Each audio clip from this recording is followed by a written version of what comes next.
más de 70 años de historia, CAP es una empresa chilena integrada en toda la cadena de valor del hierro y el acero, con fuerte arraigo regional y que genera valor compartido no solo a las comunidades, sino también a otras industrias. Nuestras empresas desarrollan actividades esenciales para el funcionamiento de muchas cadenas productivas de gran impacto en las economías territoriales y nacionales. Un hito relevante en 2020 fue que el Grupo CAP entró en un proceso de definición de su estrategia para los próximos 10 años. Esta nueva estrategia estaría fundada en la estabilización y optimización de las operaciones para desarrollar nuevos proyectos en busca de un crecimiento sostenible mediante la transformación de recursos naturales como el hierro, acero, agua y la energía solar, y la integración de la cadena de valor completa con un alto nivel de industrialización, generando valor compartido con las comunidades y teniendo siempre a la vista los principios ASG. Ya en el año 2020, el Grupo CAP desarrolló varios proyectos de crecimiento asociados con la nueva estrategia corporativa sostenible, tales como la aprobación de inversiones de desarrollo de la fase 5 Norte en Minas El Romeral, en la región de Coquimbo, o la suscripción por parte de Huachipato de un contrato de suministro de energía renovable. La pandemia nos impuso desafíos inéditos como humanidad, a los que el Grupo CAP no ha estado ajeno.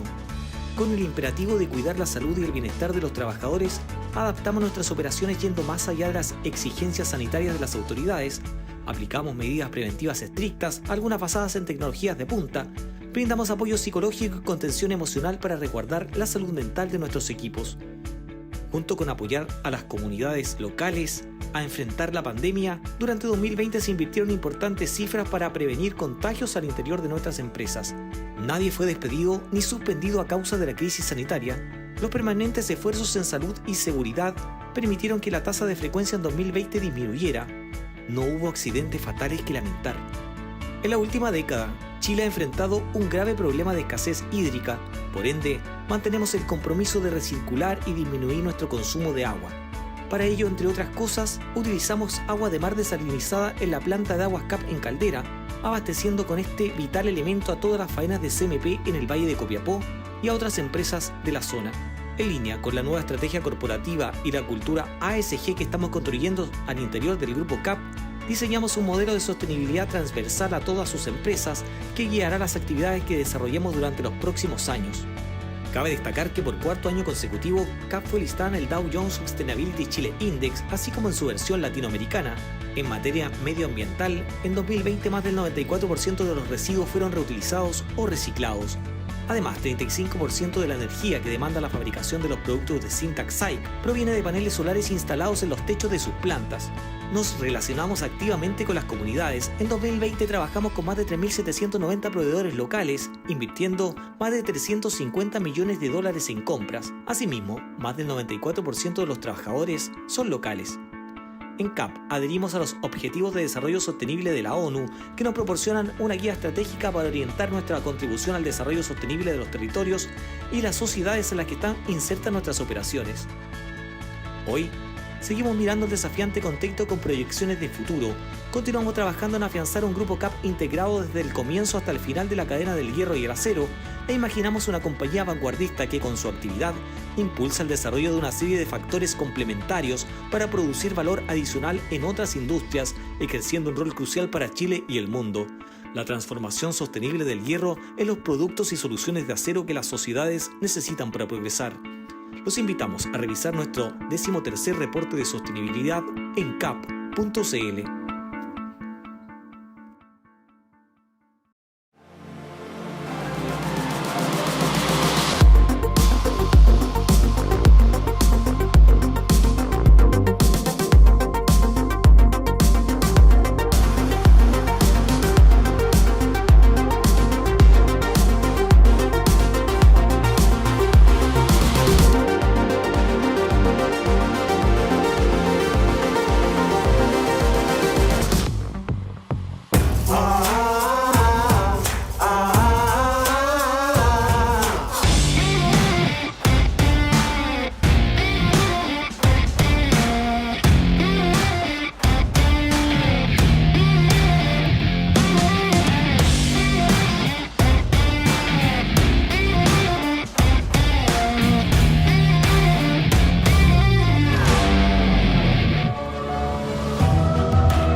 buenos días, bienvenidos a todos a este encuentro Innovación 2050. Este espacio tiene como objeto discutir, reflexionar sobre esos temas y tendencias que representan desafíos para la sociedad en el presente y en el futuro. Esta iniciativa nació hace 2 años gracias a una alianza estratégica entre el Centro de Innovación UC, Fundaciones Rassmuss y CAP. Antes de empezar, quiero invitar a todos a encender sus cámaras. Veo que muchos ya lo hicieron por su propia iniciativa. Tenemos una gran presencia de hombres y de mujeres. Las mujeres habitualmente tenemos más disposición a hablar de este tema. Así que todos muy bienvenidos. Miren, por favor, hagamos un gran saludo de buenos días. Que estamos juntos hoy conversando sobre salud mental. Gracias por estar acá.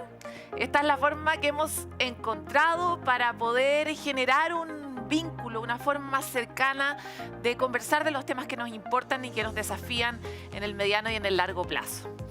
Hace 1 año y medio, ya sabemos, por eso estamos así, un virus nos obligó a cambiar radicalmente nuestra vida. Se cree que uno de los grandes impactos que vamos a sentir por esta pandemia va a ser justamente en nuestra salud mental, por el aislamiento, la incertidumbre, el miedo y las complejidades de esta situación que todos comentamos cuando conversamos con nuestros seres queridos, con la gente que nos acompaña en el trabajo a través de Zoom habitualmente, ¿verdad? Por esta razón, el encuentro de este año está dedicado justamente a este tema, a la salud mental, pues se anticipa que esa será la próxima pandemia. Queremos visibilizar el problema y también entregar herramientas para enfrentar este momento y vivirlo tal vez con un poco más de bienestar o manejando mejor las emociones con más herramientas. Es así como queremos dar inicio a este encuentro destacando el interés que ha tenido esta actividad. Nos sorprendió mucho la cantidad de inscritos, la cantidad de preguntas que recibimos. Nos acompañan personas de distintos lugares de Chile, de Perú, de Argentina, de México, de Honduras, de Colombia, de Paraguay, entre otros países de Latinoamérica. Hola a todos ustedes que están ahí y que hacen posible que este encuentro tenga una llegada esta vez fuera de las fronteras gracias justamente a esta pandemia. En estos momentos hay miles de conectados siguiendo nuestra transmisión. Nos acompañan muchas personas del mundo académico, del mundo empresarial, profesionales de la salud, de la educación, entre otros. Realmente nos emociona poder tener un público tan amplio y tan diverso como es también la sociedad y los desafíos que estamos enfrentando. Queremos agradecer a nuestros media partners, La Tercera, CNN Chile, Radio Bio Bio y El Mostrador, quienes van a estar transmitiendo este encuentro en sus sitios web y redes sociales y también en sus pantallas durante esta semana. Vamos a poder ver segmentos de esta presentación y volver a revisar gracias a todas esas alianzas. Para dar inicio a este encuentro quiero invitar al rector de la Pontificia Universidad Católica de Chile, señor Ignacio Sánchez, quien ha jugado un rol muy relevante y activo durante esta pandemia y nos va a saludar dando un contexto sobre el impacto de la salud mental. Rector, buenos días. Buenos días, Paloma. Muchas gracias por la posibilidad de inaugurar esta importante conversación. Rector, estamos muy contentos de tenerlo y lo dejo para sus palabras de inicio. Muchas gracias. Es un agrado poder saludar a los y las asistentes y darles la bienvenida a este nuevo encuentro que organiza el Centro de Innovación UC Anacleto Angelini en conjunto con las Fundaciones Rassmuss y CAP. Saludo de manera muy especial al señor Juan Enrique Rassmuss, presidente de Fundaciones Rassmuss y miembro del directorio de CAP, gran colaborador en el proyecto Innovación 2050, en el que se enmarca el encuentro de hoy. Hoy vemos con preocupación como luego más de un año de vivir en pandemia, con restricciones sanitarias, confinamiento y pérdidas familiares, cómo la calidad de vida de las personas se ha visto afectada, manifestándose en un importante deterioro de la salud mental. Hace algunos meses, el Centro de Encuestas de Estudios Longitudinales de la Universidad Católica, en conjunto con la Asociación Chilena de Seguridad, presentaron el tercer estudio de salud mental UC-ACHS, un verdadero termómetro de la salud mental que nos mostró una radiografía de lo que está ocurriendo en nuestro país en este ámbito. Entre los principales hallazgos destaca que cerca de un tercio de los encuestados refieren síntomas o presencia de problemas de salud mental. Así también, cerca del 40% de las personas manifestó alteraciones del ánimo, sensación de agobio, trastornos del sueño, problemas de concentración en el trabajo, cansancio y también síntomas de depresión. Por otra parte, en un estudio que se realizó por Ipsos en 30 países, Chile ocupó un preocupante segundo lugar, con un 56% de los consultados que indicaron que su salud mental se ha visto afectada desde que se inició esta grave pandemia. Chile solo fue superado por Turquía con un 61%, luego Hungría, Italia y Brasil con un 53%. Conscientes de este grave problema que ha impactado de manera importante la calidad de vida de la población, el tema que nos convoca hoy se refiere precisamente a las consecuencias de esta pandemia en relación a la salud mental de las personas y cómo se puede enfrentar esta sintomatología. Como universidad comprometida con aportar a la comunidad en la que estamos insertos, tenemos la responsabilidad de informar sobre las últimas tendencias, en este caso sobre salud mental y bienestar, y entregar también herramientas que permitan a las personas hacer frente a la fatiga causada por esta pandemia. La Universidad Católica ha estado trabajando y aportando en este tema desde el inicio. En la mesa social COVID-19 participamos a través de la Escuela de Psicología y de Medicina en un trabajo conjunto con las universidades de Chile, Tarapacá, de la Frontera y el proyecto MIDAP, en la entrega de estrategias orientadas a reducir el impacto de la pandemia sobre la salud mental de la población. Así también se evalúan y elaboran guías de acompañamiento en el duelo. El gobierno implementó la plataforma Saludablemente como una herramienta de apoyo para quienes se sientan abrumados por la crisis sanitaria, social y económica. Plataforma que a la fecha ha recibido más de 180.000 consultas. Muestra esto de que los chilenos y chilenas han ido reconociendo cada vez más que necesitan ayuda son las consultas a través del sitio web del Hospital Digital, que mostraron un aumento del 600% en este periodo. Las principales consultas tienen relación con síntomas ansiosos, le siguen la ideación o intento de suicidio incluso, trastornos del ánimo y trastornos mentales severos en relación a la sintomatología de esta población. Resulta también evidente entonces que la salud mental es un tema necesario de abordar, pues es una situación con efectos inmediatos y también en el mediano y largo plazo.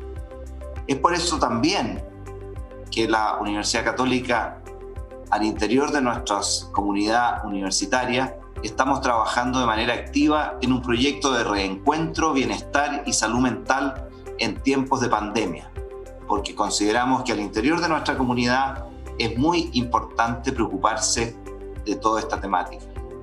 La salud mental entonces impacta directamente en nuestra calidad de vida, en cómo nos relacionamos y en consecuencia en cómo construimos en conjunto una mejor comunidad y también un mejor país. Confío en que con este segundo encuentro de Innovación 2050 sumemos acciones tendientes a ayudar a la población a abordar de mejor forma los efectos de la pandemia en la salud mental. Muchas gracias.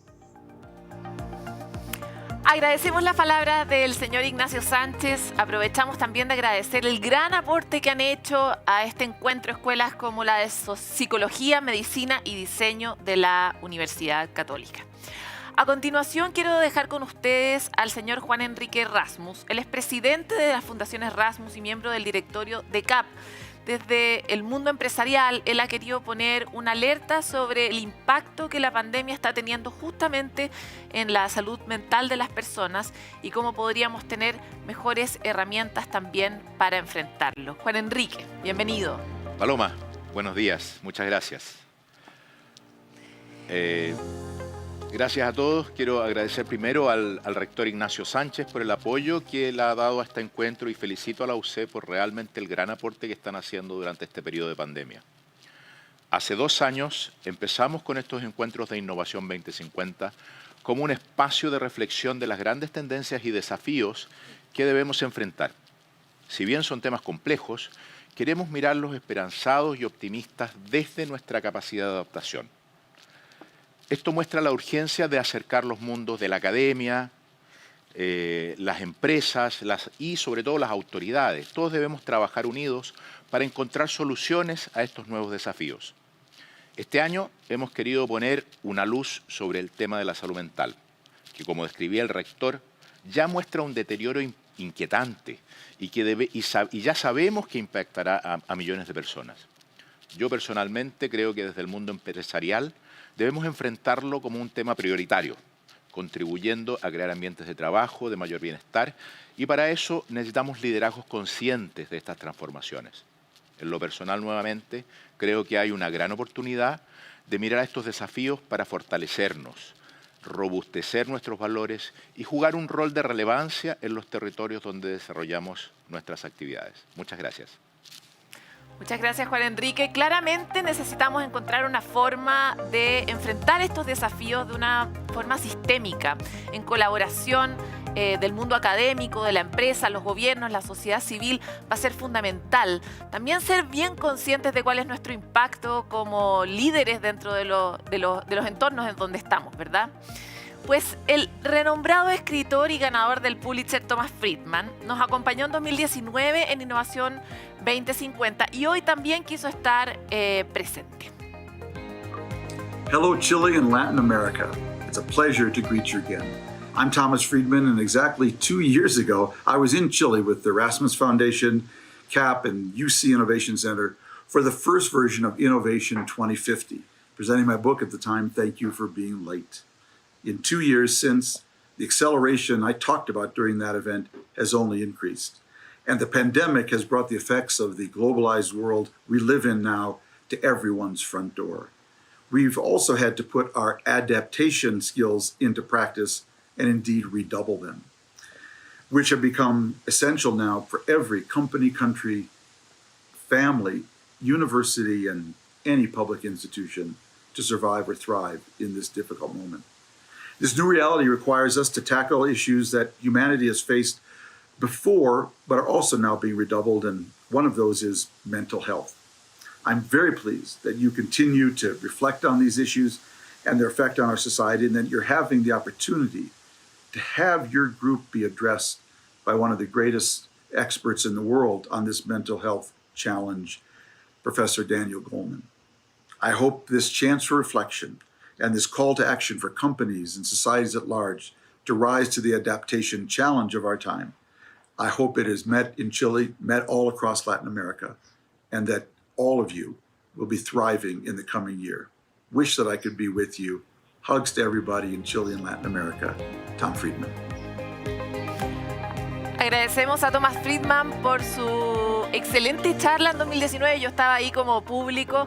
Ya nos anticipaba en ese contexto la situación que estamos viviendo hoy día, fruto de cómo las distintas crisis, el cambio climático, el crecimiento de la población, afectan una a las otras y finalmente nos enfrentamos cada vez más rápido a mayores desafíos.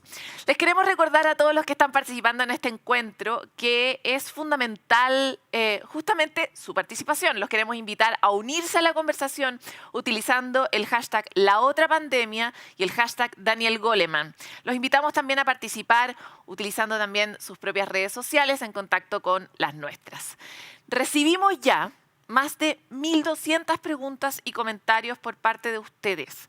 En esta imagen que vamos a ver a continuación, vemos la gran cantidad de inquietudes y preocupaciones del público. Hicimos esta pregunta, ¿qué le preocupa a nuestra audiencia? ¿Qué les preocupa a ustedes? Y encontraron todos estos conceptos: salud mental y pobreza, mujeres y teletrabajo, incertidumbre, derecho a la salud mental, encierro. De alguna forma son estos temas que también se han levantado en los estudios, los que surgieron simplemente preguntándoles a ustedes cómo se sentían en este contexto y cuáles son hoy día sus mayores preocupaciones en el presente y el futuro. Sin duda, este espacio ha sido muy desafiante para todos. Ahora vamos a dar paso a lo que nos convoca.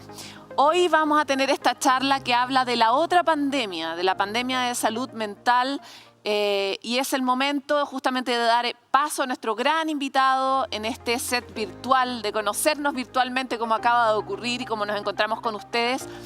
Si usted todavía no lo conoce, le quiero contar que Daniel Goleman es autor de los bestsellers Inteligencia Emocional e Inteligencia Social. Se ha distinguido por su perspectiva como uno de los más notables pensadores y divulgadores en la psicología contemporánea. Además, Daniel codirige el Consorcio de la Investigación de Inteligencia Emocional Organizacional de la Universidad de Rutgers y cofundó la Organización Colaborativa para el Aprendizaje Académico, Social y Emocional. También ha sido reconocido con el Lifetime Career Award de la Asociación Estadounidense de Psicología por sus contribuciones a la divulgación de la ciencia, algo que necesitamos hoy más que nunca. Welcome, Daniel. We are very grateful to have you here, as we have said already. So now the stage is yours. Thank you so much. It's my pleasure. I understand from what I read and hear that there are many troubles in Chile and throughout Latin America, actually around the world. In Chile, there's been civil unrest. We're all suffering from the COVID pandemic, which has brought, sadly, many economic failures. The total of that for each of us as individuals there's a huge stress. And I can't solve the larger problems that are causing the stress, but I want to remind you that we have a choice point. There are the events of our lives. They cause stress, or that's an opportunity for stress. But then there's our reaction. And how we react is private. That's up to us. This is where we have a choice point to lower our stress.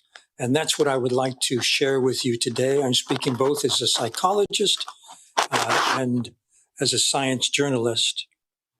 So let me start with this model of emotional intelligence. There are 4 parts.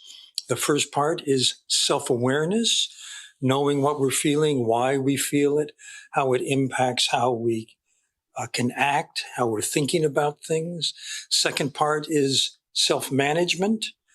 Once we know how we feel, what do we do with those feelings? Are they disruptive feelings? Do they call our attention away from what's important to us right now? Can we manage those disruptive feelings? I'm going to talk a lot about how to do that. And then there's the positive side of self-management, staying optimistic, seeing the possibilities that are brighter for the future, keeping our eye on the goal despite whatever obstacles might arise, realizing that we and everyone around us can get better, can improve, can grow and develop. A growth mindset. Then there's empathy, tuning in to other people, how they feel, and then using all of that to have effective interactions. But it all starts with how we manage ourselves. So there are 3 different ways we can react. And one of them has to do with letting our emotions, our negative emotions, get out of control. There are 2 kinds of worry. One is where we think about what's helping us or what's hurting us, and we just keep thinking about it. That's the far right of that. If we could keep it on the screen for a moment more. There's the part of us that gets extremely upset and stays upset and keeps thinking about the same problem. There's another way of reacting, which is not caring, disengagement. This can lead to depression. But then there's us at our best, where we perform at our peak and our well-being is absolutely optimum. That's where we want to be, at the optimal state. So the question is, how can we go from particularly the high stress to the optimum? And I'd like to share with you some ways to do that. For one thing, it's important to understand what makes us anxious, what makes us depressed. It's not the events themselves, it's how we think about them. We may think, well, it's hopeless. There's nothing I can do about it. Or no one cares about me. These are the kinds of thoughts that keep coming back to us that will create our inner state of depression or anxiety. This is what's called rumination. It's a useless kind of worry because we keep coming up with the same problems, the same negativity, but we never find a solution. If we found a solution, we could drop it. We could do that thing. But if we only think about what makes us upset, then we continue to make ourselves more and more upset. So the first technique I want to share with you comes from what's called mindfulness-based cognitive therapy. I have to say my wife is a pioneer in this field. She wrote a book called Emotional Alchemy, Emocional Alquimia. It's in Spanish if you want to look at it, but it's about how to combine methods from psychotherapy, cognitive therapy particularly, with mindfulness, becoming aware of what we're feeling. And the first step is to simply notice the thought, notice the feeling. What is it that keeps happening in my mind, in my heart, over and over again, that brings me to that stress, to the far right of this curve? And how can we move from that to the optimum state? Well, for one thing, it helps to give a name to what you're feeling. Oh, I have that feeling in my stomach. I'm feeling anxious again now. So if you name it, research at UCLA tells us it already changes what's going on in your brain. It takes energy away from the worrisome thought and gives it to the thinking part of your brain, the part that understands what's going on. The second fundamental point in this practice is to realize you don't have to believe those thoughts. The idea that it's hopeless or no one cares about me, those are just thoughts. They're stories you're telling yourself, but you don't have to buy into them. And the third step is to recall something that disconfirms those thoughts. Evidence to the contrary. For example, good things have happened to me. Good things could happen to me. That's an antidote to the thought that it's hopeless. Or people actually do like me, do care about me, do love me. That's an antidote to that thought that no one cares about me. And it helps to sometimes make a little flashcard, write down those positive thoughts, and then look at them when you realize that you're being caught up in that negative loop. And if you do this over and over again, it weakens the thoughts that are creating the depression and anxiety. I mentioned my wife's book, and there's some wonderful books by Aaron Beck, who developed cognitive therapy that go into more detail about this method. I recommend it. There's another quick way to go from that stress to your best self, where you feel a sense of well-being. And this comes from the world of yoga, but it's being used, for example, even by military, because the data, the research shows it works. It changes us from being caught up in worry and distress, what's called sympathetic nervous system activity. And it brings us to the recovery mode, the relaxed mode, what's called parasympathetic nervous system activity. It's very simple, and I'll lead you through it. You take a deep breath in, so your belly fills. You hold that as long as is comfortable. Then you exhale as long as you can. And after exhaling, you start again. Deep breath in. Hold it as long as you can. And then exhale very slowly. And if you do this 6 to 9 times, right on the spot, it changes your physiology. It changes the state of your body. You go from the stress state to a relaxed state. And I recommend trying it daily so that you can do it on the spot when you need it the most. And there's a third exercise I'd like to share with you. This is called mindfulness of the breath. It's something that's been very well studied. I just finished writing a book called about the science of meditation, the scientific findings. It turns out that if you do this exercise, which I'll show you in a moment, it makes you more calm. you're upset, you're triggered less often. When you do get upset, we're not ready for this, please. When you do get upset, then you recover more quickly and you don't get as upset as much. The part of the brain, that's that brown part, that's where upset comes from. It's the emotional centers in the middle of the brain. And when it gets triggered, it takes over our rational brain, the prefrontal cortex, the brain's boss, the executive center. It's not a good state. But this happens less and less once we begin to practice these methods. So it also helps us focus better. We can make better decisions. We can think more clearly. And this means, for example, that if you're a student, you'll do better on your exams. You can learn better. Or if you're busy at work and you're multitasking, you know, when you're doing something very important, your concentration starts up here, but then it gets lower and lower as we get distracted and start doing other things. So that means that when we go back to that task, it takes us a while to get focused again, unless we did the exercise I'm about to show you. It's very simple. It helps to sit up straight but not tense, and to close your eyes if you're comfortable, and bring your awareness to your breath. Breathing in, breathing out. Just know the full in-breath, the full out-breath. Start again with the next breath.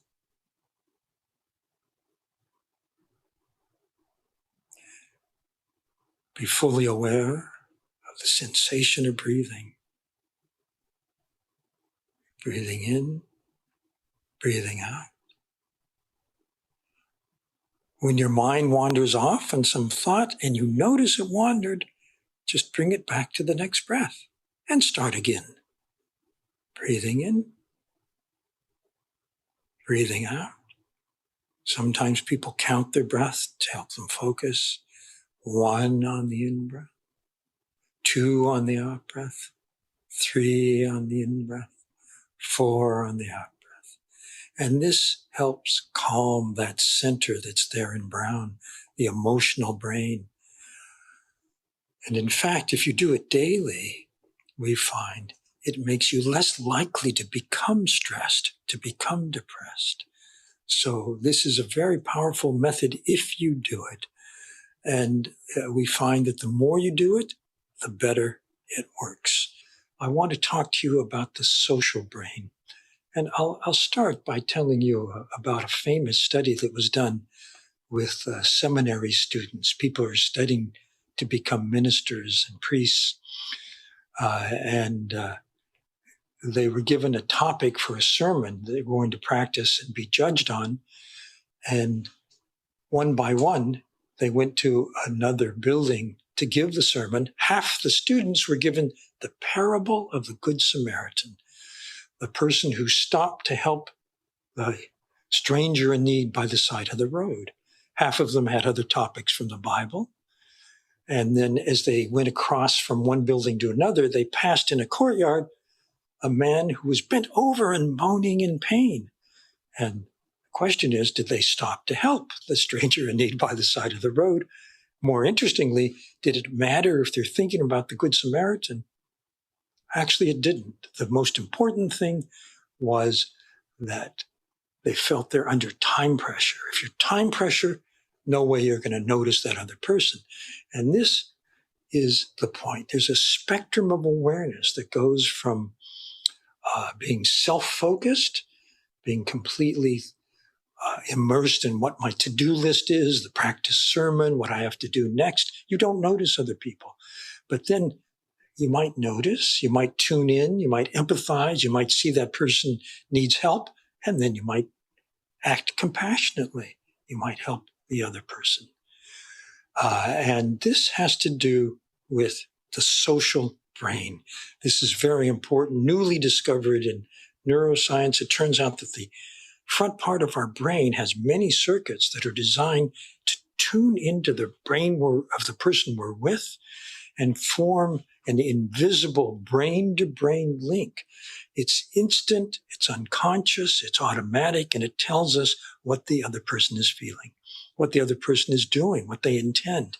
This helps us keep the interaction we're having online. So you see these two brains and then the arrows which represent the action of the social brain. This is what makes emotions contagious. If we're feeling upbeat and wonderful, then other people around us catch that emotion. In fact, there's a study at Yale with bosses and teams, and it turns out if the boss is in a positive mood, people on the team catch that mood and they perform better. If the boss is stressed and anxious, people catch that mood and their performance goes down. And I think this applies to parents, to teachers, to doctors and nurses. Anywhere there's a more powerful person and a less powerful person, it's just human nature for us to pay more attention to and put more importance on what the most powerful person in the room says and does. And that's why that person is a sender of feelings. So you see it, for example, at Harvard Medical School, they did a study with doctors and patients where they filmed them during an interaction and also measured their physiology. And afterwards, the patient looked at a video of that and said, here's where the doctor really listened, really heard, really understood me. Here's where the doctor wasn't tuned in. In other words, they're monitoring the social brain. And it turned out that when the patient said the doctor wasn't listening, didn't understand, the two physiologies weren't connected. But when the patient said, yeah, the doctor really heard, really understand, really cared, then they had, their physiology was like two birds flying in formation. They were really connected. So it's important that we pay full attention to the person we're with, because that's the basis for rapport, for simpatico. It's important to understand, too, that there are three kinds of empathy. There's cognitive empathy, I know how you think. There's emotional empathy, I know how you feel. And then there's caring, concern. I want to help you, I care about you. And these are all different circuits in the social brain. So it's that third kind of empathy, the caring, the concern that a parent feels in loving a child. This is what allows us to help someone who's really suffering. Because if we have this inner well-being, if we have this state of being able to love the other person, we can be present to them no matter what their suffering might be. Otherwise, we might be overwhelmed by their distress. And that, of course, leads to people burning out because they can't take it anymore. So the social brain has the capacity to give us the love or caring or concern for the person in distress. And there's an exercise that enhances this ability in all of us, because our well-being is not just about me, but about us, about the people we connect with. We can spread well-being. And the exercise is very simple. It's called the circle of caring. And you start by, as we did with a mindfulness of the breath, sit up in a dignified but relaxed pose and close your eyes and think of someone who's been kind to you, who's really cared about you, someone you're grateful to. And make a wish for them. May be safe, happy, healthy. May you have well-being in your life. Just make those wishes silently to that person you appreciate so much. And then think of yourself and make the same wishes for yourself. May I be safe, happy, healthy. May I have well-being. And just with a focus on yourself now, make that wish. And then you bring to mind people you love, people you naturally care about, your family, your children, your friends, whoever it may be. And you make the same wishes for them. May you be safe, happy, healthy. May you have well-being.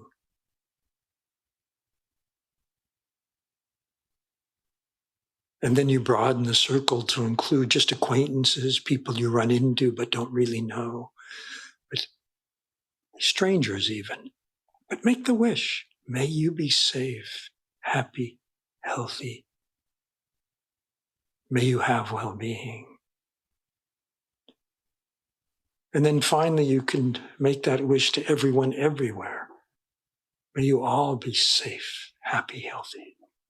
May you have well-being. And research at the Max Planck Institute in Germany shows that this strengthens circuits in the social brain for caring. And this is another practice that you can do daily. For example, after you've done the breath exercise I showed you, you can add this circle of caring, and it leaves you in a better state. And it leaves you more likely actually to help someone. The research shows that people who do this regularly are more likely to be altruistic, to be compassionate, to help someone in need, to care about other people, to give to charities and so on. And then finally, there's some very important research that I want to share with you about how someone in power impacts the people around them, whether it's a boss at work or someone who might be a parent with a child or a teacher or maybe a physician. And it shows, this is research from executives, but I think it generalizes to all those cases. What kind of emotional climate do they create? I mean, there are 4 very positive leadership styles, and you can say teaching styles or parenting styles. The first is the visionary leader who articulates a shared purpose that has meaning for all of us. It's very inspiring, creates a very positive feeling. There's a leader who understands a part of your job as a leader is to coach, to help people get better, not to dismiss them as they are, but to have a growth mindset, to understand that people can improve and you can help them. And then there's the leader who knows that having a good time together, the affiliative leader, is not a waste of time because it creates social capital. It creates affiliation. It creates a sense where people will be there for each other. And then there's the consensus leader who, particularly if you're making a decision that affects people, get their input, ask their opinion. This also has a positive impact. But then there are 2 styles that are a little negative. One is the leader who only focuses on targets, the impulsar, the pace setter, this is called in English. It means that you expect people to be as good as you are. Well, you're probably a perfectionist. You think about what you did wrong and could do better, and you judge other people through that lens. You only give failing grades. You don't give praise, and that unfortunately creates a very negative emotional climate. And then there's the boss, the command and control leader. Just do it because I'm the boss, I say so. Who doesn't think twice about blowing up at people, getting angry. This sadly has a very negative impact on the person who receives that, on the emotional climate, on everyone who witnesses it. So I just wanted to call your attention to these various styles of leadership.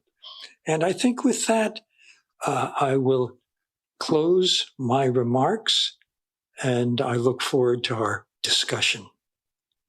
Thank you very much.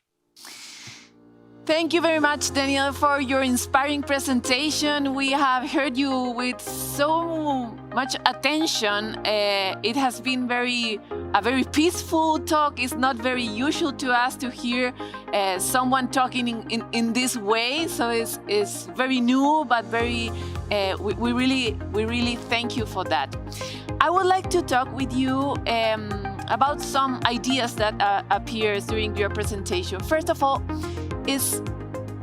we are now living times of change, moments that we have never thought that we will be living. Now is the pandemic, but soon will be also climate change, technological revolution. What could you recommend us to be better adapt to this situation and not to suffer too much? Well, I think it's a very complex question.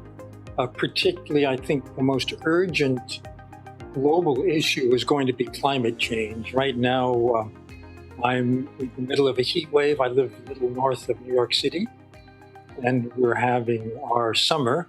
We're having our winter, of course. And I think that it's going to become worse and worse. So the question is, how can we best handle what's going to come? It seems inevitable. And I think that the main point of my message today has been that it's up to each of us to handle our individual response, how we react. We can't control the larger forces at work in creating the stresses, but we can manage ourselves and learn to manage better. So one of the key points about how to self-manage and how to handle it is to apply the methods, for example, that I shared. I am someone who's a serious meditator, for example. I start every day by doing a practice like a breath practice, and I find it helps me stay clearer during the rest of the day. And I think we're going to need clarity. We're going to need calm in order to make the best decisions going forward. And in the future, I think this will be, for example, about the products that we buy, the things we do, what we practice in our lives, and then multiply that by 1 million or 1 billion, because the problems that we face are collective problems. They're problems we can only solve together. Now you taught us a technique to try to develop the social brain, but there are so many people that doesn't have any tool, or they are very focused on themselves. How do you recommend us to train our social brain more? How to be aware of the rest that are surrounded us? I think that the emotional intelligence model has the secret there, because remember, the first part is about managing ourselves, self-awareness, self-management. The second part is about tuning into the other person. We may be self-focused, we may be concerned only about ourselves, but the truth is we live together. We can only survive together. Our families, our friends, our communities, our networks are what matter in handling these larger problems. And if we're only self-focused, we're like that person who doesn't notice the person in need by the side of the road, the stranger. We want to become more open to what's going on in other people. That's why I introduced the circle of caring.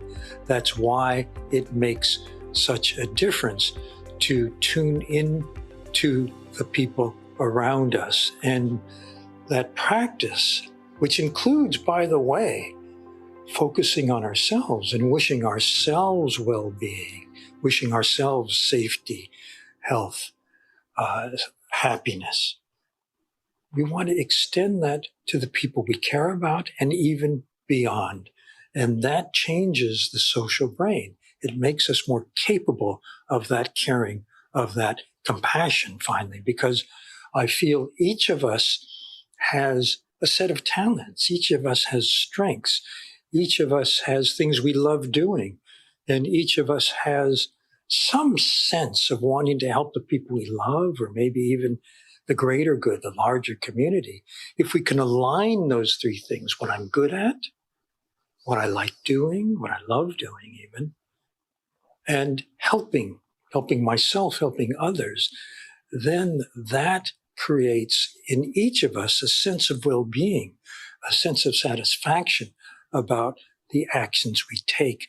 And I think if all of us had that, if we each contributed our part of what we can do, then we would have a better world. We have some questions from the audience, and I have this video that I'm gonna show you. Soy Valeria Zárate de Paraguay y tengo 19 años. La pandemia me apartó de mis amigos y de mi rutina habitual. Cuando iba a iniciar mi universidad, llegó el confinamiento y se suspendió todo. Hoy estoy retomando el estudio en la virtualidad, pero aún siento que es muy lento. ¿Cómo hago para no sentirme sin ganas ni esperanza? I know this question well because I have granddaughters the same age. And for a year and a half, they've been doing school virtually. And one of the biggest losses is friendships, connection to the other people that we care about. And for someone 18, 19 at that age, it's our relationships that matter. In fact, it often matters more than our family.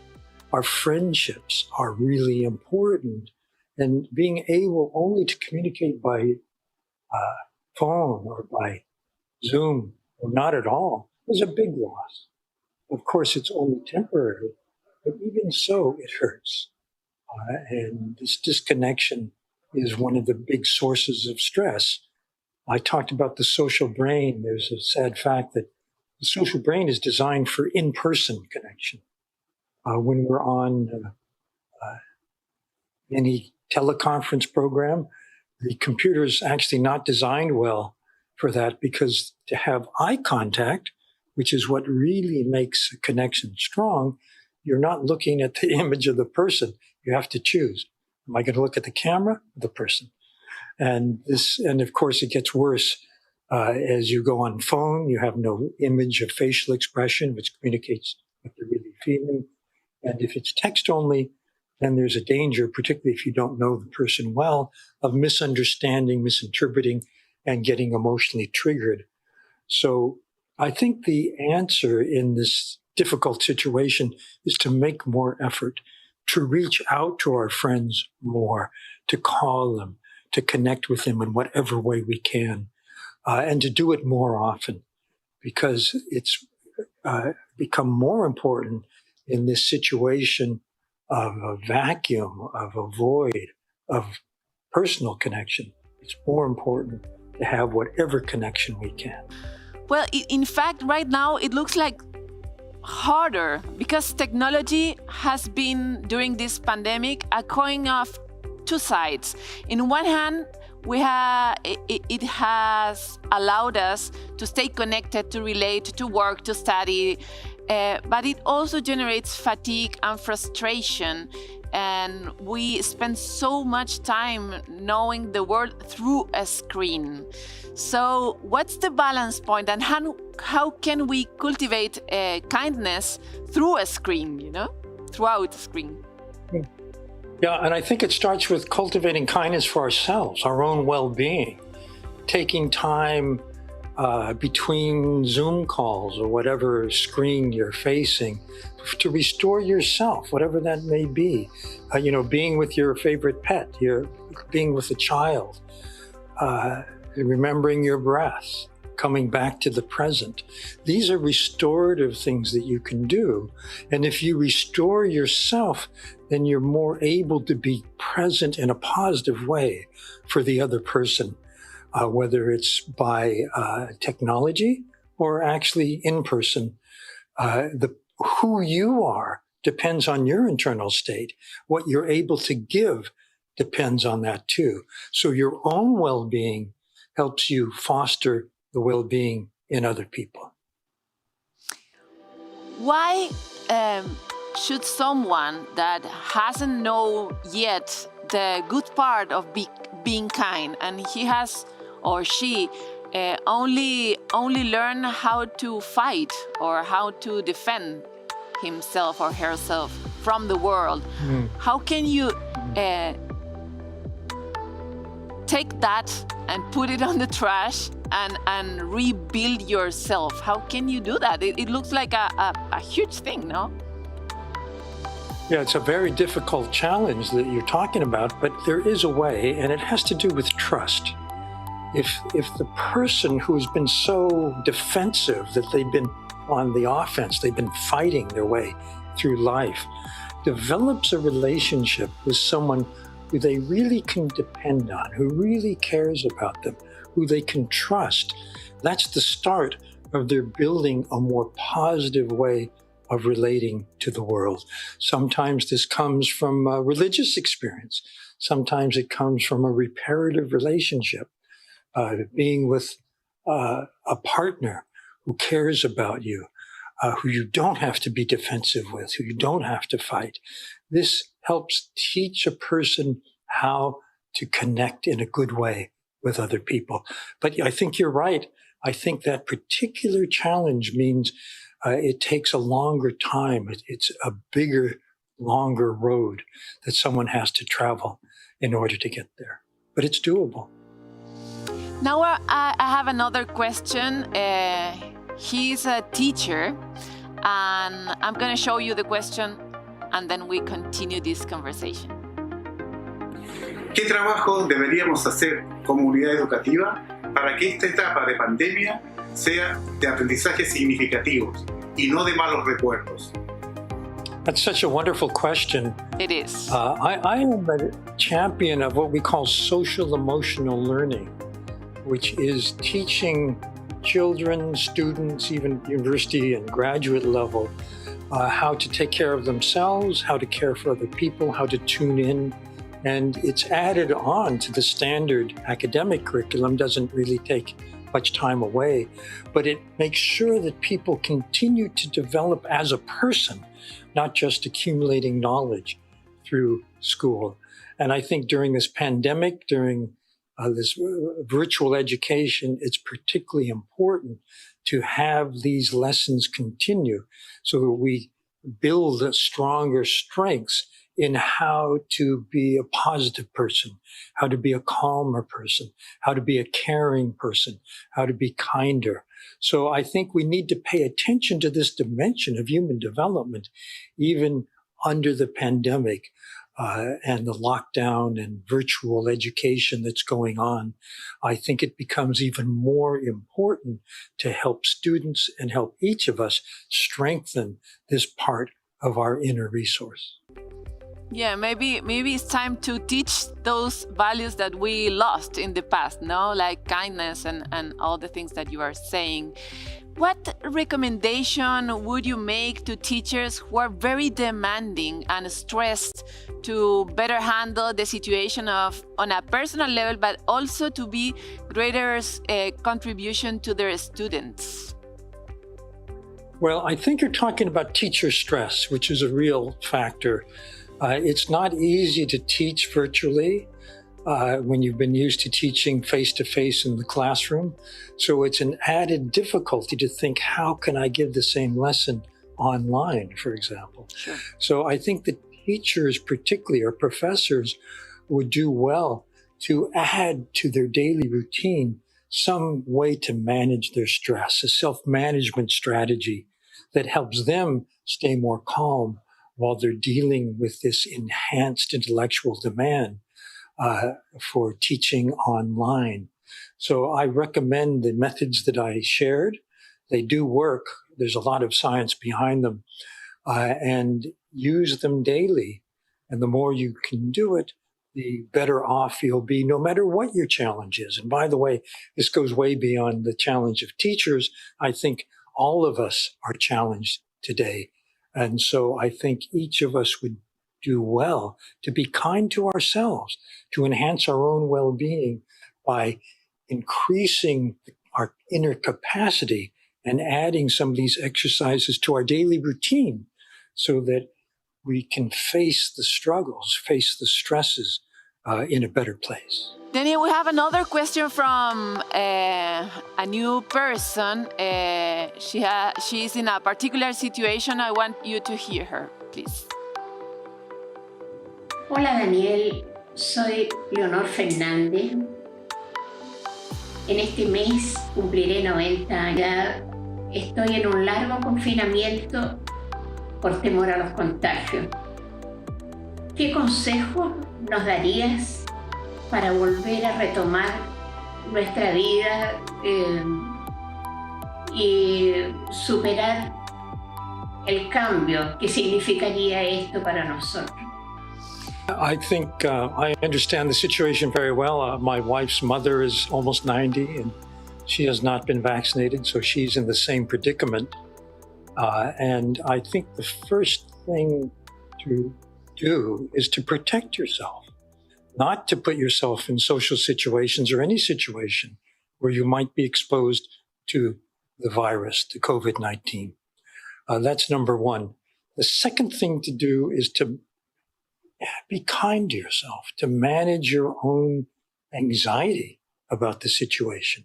There is, of course, a realistic fear of becoming sick and getting the virus, but then there are fears on top of the fear, and it's those extra fears that you want to minimize. So this is why the methods that I shared can be helpful. And by the way, at any age, we're all breathing. We can all pay attention to our breath.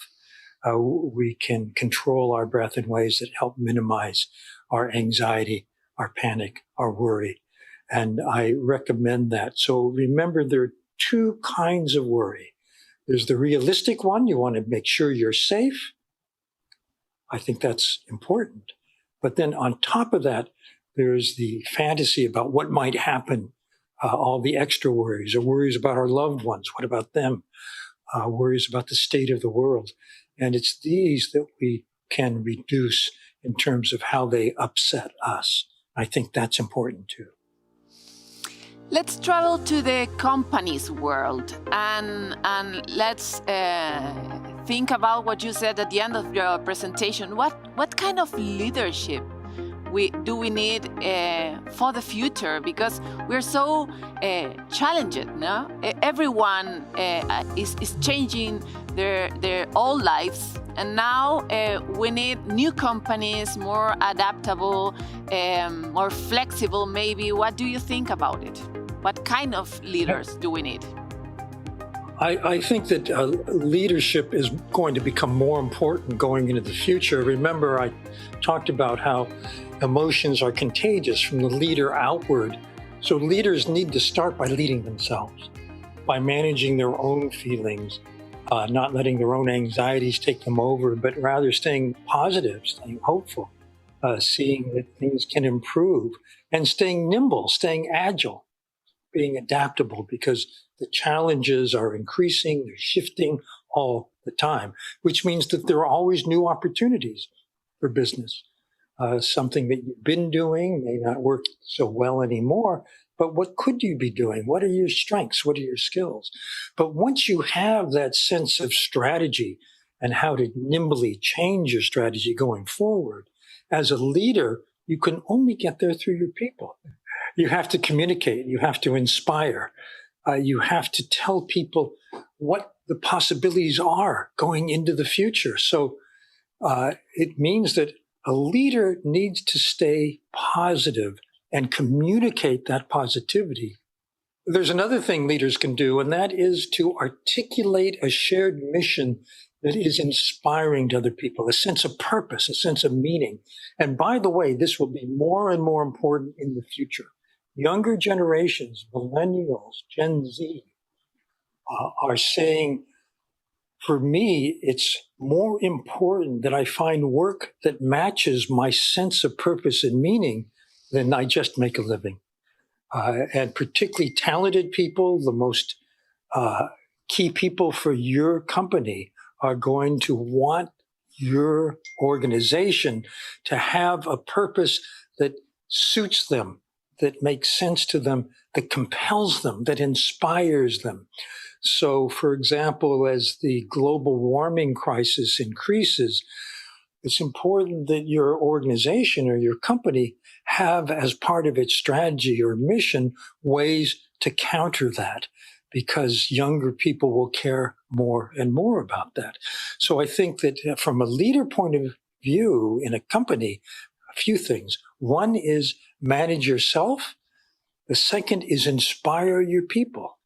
And those two things together will keep your company sound going into the future. Daniel, this pandemic has been a very good time to think, to make, to give some space to philosophy. What kinds of new thoughts has this pandemic brought to you? One thing that I've been thinking about more and more is the values dimension. What matters to people, what has meaning to us, as I said, a sense of purpose. And how can we have good work? How can we have work that aligns our skill set, what we're passionate about, and what matters to us? That, I think, is more and more important as we go forward.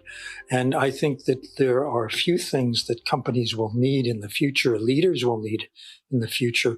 One is this sense of purpose. The other is a systems understanding, not just thinking about what's been working for us now, but what is it that we'll need in the future. And to understand that, we need to know, how is technology changing?